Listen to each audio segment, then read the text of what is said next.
Բաքվում շարունակվող դատավարություններ, Հիկմետ Հաջիևի այցը Հայաստան, գերիների վերադարձի շուրջ նոր նախաձեռնություններ և Ռուբեն Վարդանյանի բանտից հնչող ուղերձներ, այս և այլ թեմաների շուրջ այս պահին զրուցելու եմ Ապրելու երկիր կուսակցության համահիմնադիր Մանե Թանդիլյանի հետ։ Տիկին Թանդիլյան, շնորհակալ եմ հրավերս ընդունելու համար։ Երեկ Բաքվի դատարանում մեկնարկել է Արցախի ռազմաքաղաքական նախկին ղեկավարության գործերի վերաքննիչ բողոքի քննությունը։ Ինչ ակնկալիքներ ունեք։ Ակնհայտ է, որ դա ևս հաջորդ փուլի այսպես ներկայացումն է լինելու։ Ես վստահ եմ, որ հայ ռազմագերիները, ովքեր այնտեղ են գտնվում, սա նախաձեռնել են զուտ ցույց տալու, շարունակելու օրակարգում պահել այս հարցը եւ ցույց տալու, թե ինչ է կատարվում Բաքվում, որտեղ անգամ այդ դատավարությունները չեն ընթանում Ադրբեջանի օրենսդրությանը համապատասխան։ Բայց կարևոր է այս մարտավարական քայլը, որպեսզի կարողանանք պահպանել նրանց նկատմամբ ուշադրությունը, պարբերաբար գոնե նրանց կարողանանք որովհետև այդ հնարավորությունը չնչին առկա է այդ պարագայում, մինչդեռ արդեն շատ ընտանիքներ չեն կարողանում կապ հաստատել իրենց հարազատների հետ Բաքվի բանտերում։ Հետևաբար ակնկալիքներ բնական է չկան եւ պիտի ուղղակի իմանալ, որ մեր հայրենակիցները այնտեղ ամենօրյա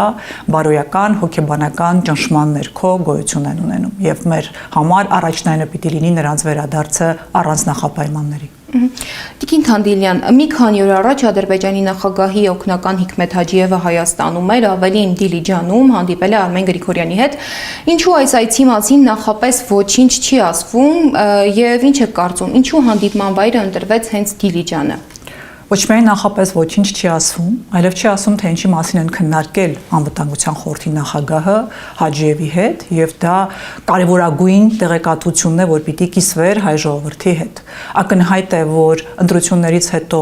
այս այցը նշան է այն մասին, որ ահա շարունակեք կատարել մեր պայմանավորվածությունները, որովհետև հայտարարել եք, որ ընտրվել եք։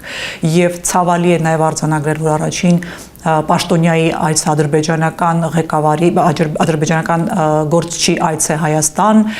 ինչը ցույց է տալիս, որ մեր պետությունը ցավոք սրտի շարունակում է գտնվել նսեմացած, ստորացած վիճակում իր հարևանի կողմից, ում հետ խաղաղության այսպես փուլ ենք իբրև թե անցնում։ Սա նաև ինչու է Դիլիջանը շատ ցավալի է գիտակցել, որ հենց բոլորս գիտենք, թե Դիլիջանը ինչպես է դարձել Հայաստանի այցեքարտ ում միջոցով, Ռուբեն Վարդանյանի միջոցով, թե ինչպես է բոլոր մարդիկ այլևս ձգտում դեպի Դիլիջան եւ հենց այստեղ այս խորհրդանշական այցի շրջանակներում ես կարծում եմ հենց ցանկություն է եւս մեկ անգամ նսեմացնելու հայ ժողովրդի արժանապատվությունը եւ ցույց տալու մեզ, որ այս իշխանությունները իրենց ուղակի ազդեցության ներքո են գործում։ Ձեզ համար ինչ էր այս այցը, սովորական աշխատանքային հանդիպում, թե դրա տակ ավելի լուրջ գործընթացներ կան։ Ակնհայտ է, որ այս այցը իր հետևից բերելու է արհավիրքներ որոշումների տեսքով եւ այն խոստումները, որ եւ ընտրությունների ժամանակ այս իշխանությունը տալիս էր ուղակի կամ անուղակի Ադրբեջանին,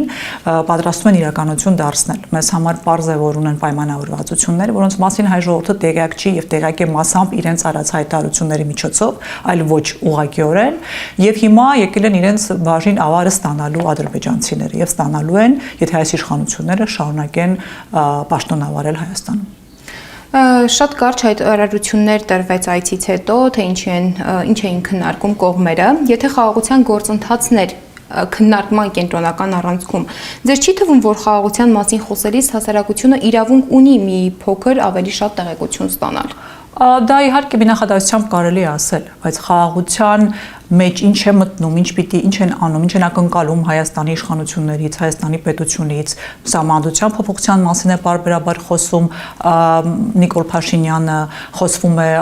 ադրբեջանցիների մեքենաներով Հայաստան գալու մասին, Ադրբեջանի Ալիևի կողմից, այսինքն տարբեր համատեքստում հնչում են տարբեր մտքեր, հետևաբար այդ օրակարգը, որի շուրջ իբրև թե զրույց են ունեցել, ինչ է իրենից ենթադրում, ինչ պիտի տեղի ունենա եւ ակնհայտ է, որ այս ամենը տեղի ունենում կուլիսների հետևում հայ ժողովրդից թաքուն,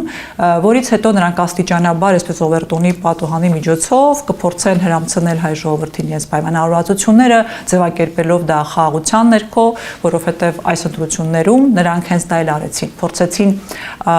պատերազմի չգոյությունը ձևակերպել որպես խաղաղություն,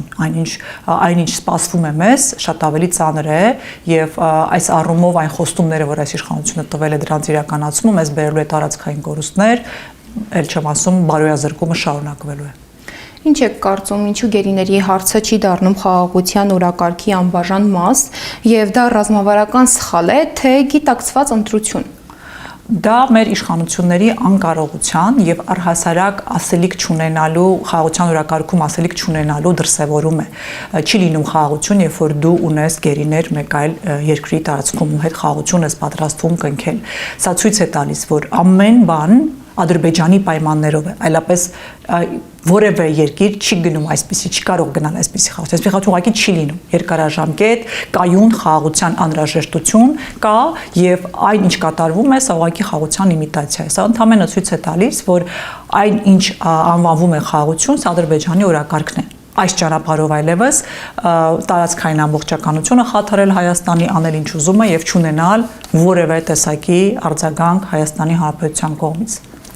Մինչ Հայաստանում քննարկում էին Հաջիևի այցը, Ռուբեն Վարդանյանի կինը հայտարարություն է արել եւ ըստ այդ հայտարարության նա ցանկանում է նախաձեռնություն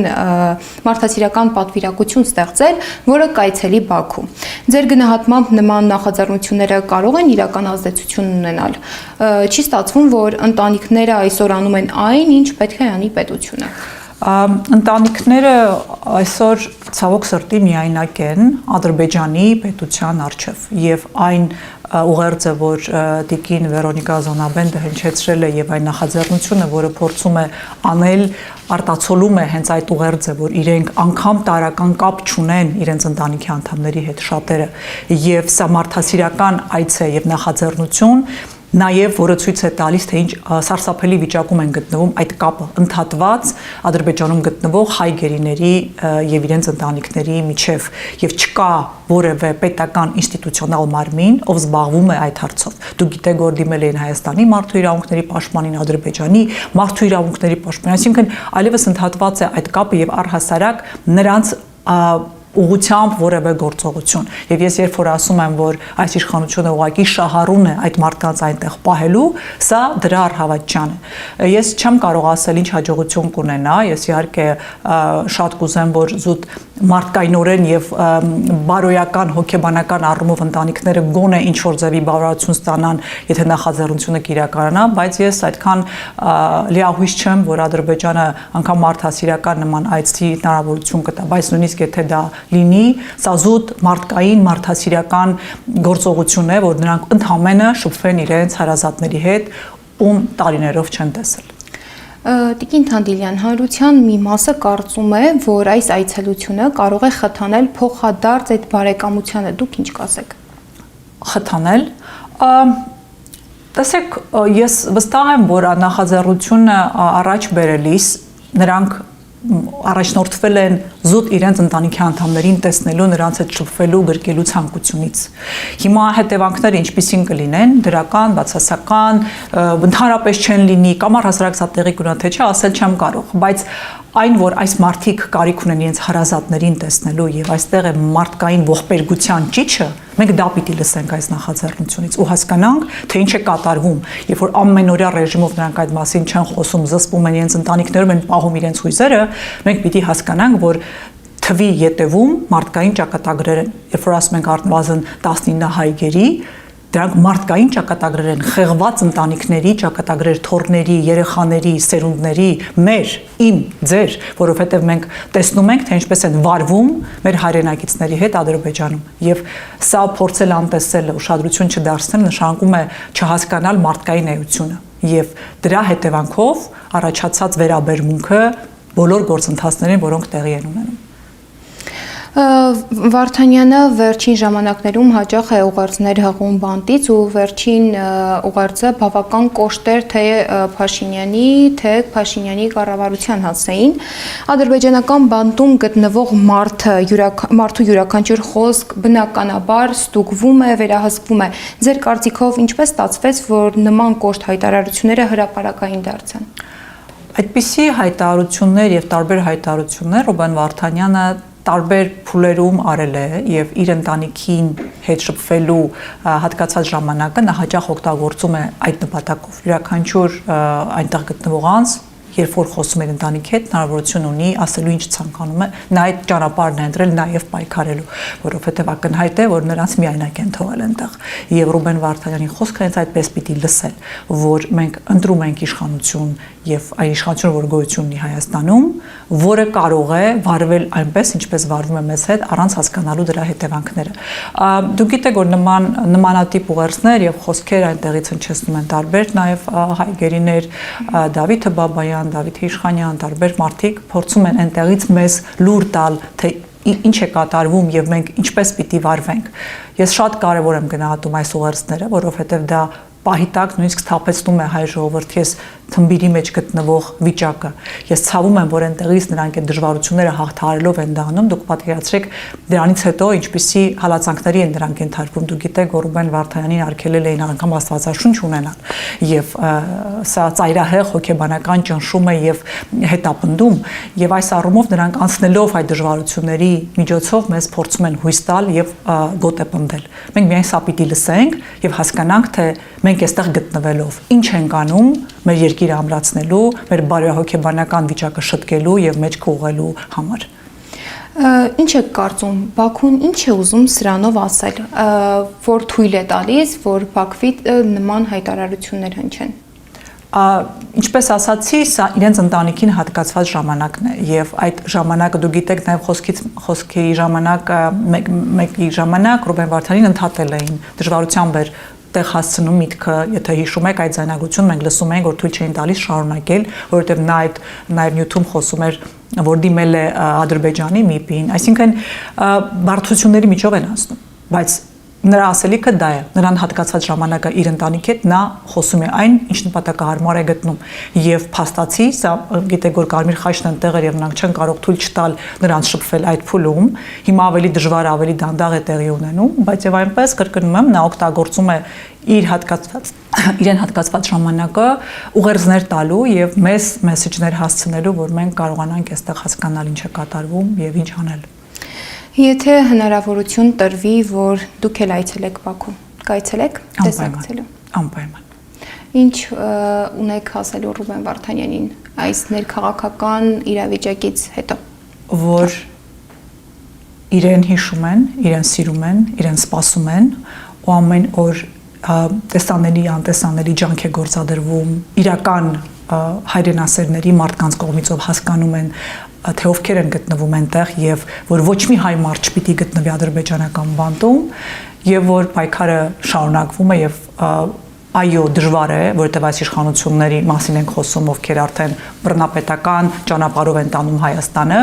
բայց դա ամենևին չպիտի ընկճի եւ չի ընկճել մեզ ինքը պիտի տեսնի որ ոչ ոքից դա չի ընկճել եւ որ մենք իրենց համար պայքարելու ենք մինչեւ իրենց վերադարձը Տիկին Թանդիլյան եւ վերջին մի հարց իշխանության ներկայացուցիչները հաճախ խոսում են գերիների վերադարձի մասին, ասում են, որ իրենց քաղաքականության մեջ դա մտնում է, հնարավոր է գերիները գան։ Ինչ եք կարծում, Արցախի ռազմաքաղաքական ղեկավարությունը այդ գերիների ցանկում մտնում է թե ոչ։ Այսինքն իրենք պայքարում են մարդկանց համար ու մասին խոսելիս ասում են իսկ այդ ինչպես են գերի ընկել այդ ինչ է պատահել որ այդ ինչի ինչու մի բան չեն արել ու ընկել են գերի ասենց արտահայտություններ անողները պայքարում են գերիների վերադարձի համար խնդրում եմ ձեզ եկեք չմոլորեցնենք մեր հանրությանը այո ինչ որ անձանց մասով նրանք կուզեն որ վերադարձ տեղի ունենա որ դա բարձրացնի իրենց կործանվող վարկանիշը, բայց դա բացառապես այդ նպատակով է արվելու, եթե արվի, ու թող այդ նպատակով թեկուզ արվի։ Ինձ համար միևնույնն է նպատակը, ինձ համար արդյունքն է կարևոր։ Ինչ վերաբերվում է ռազմաքաղաքական ղեկավարությանը, այս իշխանությունները նրանց այնտեղ պահելու ուղիղ շահառուն են, ուղիղ։ Նրանք հասկանում են, որ յուրաքանչյուր 1+1 հայրենասեր մարդու գոյություն Հայաստանի Հանրապետությունում, ով ունի ազդեցություն մարդկանց վրա եւ կարող է համախմբել ժողովրդին եւ ժողովրդի ցասումը, նրանց համար վտանգ է այդ ձևաչափով։ Հետևաբար, իսկ մենք խոսում ենք մարդկանց մասին, ովքեր առաջնորդներ են, տարբեր մարդկանց վրա, կարծիքի վրա ունեն ազդեցություն, ունեն կարծիք եւ այդ առումով նրանք ուղղակի սարսափում են այս մարդկանց վերադարձից։ Հետևաբար ոչ միայն իրենք ոչինչ չեն անելու, այլև անելու են հակառակը, բայց ես լիահույս եմ, որ ի վերջո եւ աշխարհը եւ մեր պայքարը պիտի բերի դրան, որ բոլորը մինչեւ վերջին մարդը վերադառնան տուն։ Շնորհակալ եմ Տիկին Թանդիլյան։ Հիշեցնեմ, որ ես զրուցում էի ապրելու երկիր կուսակցության համահիմնադիր Մանե Թանդիլյանի հետ։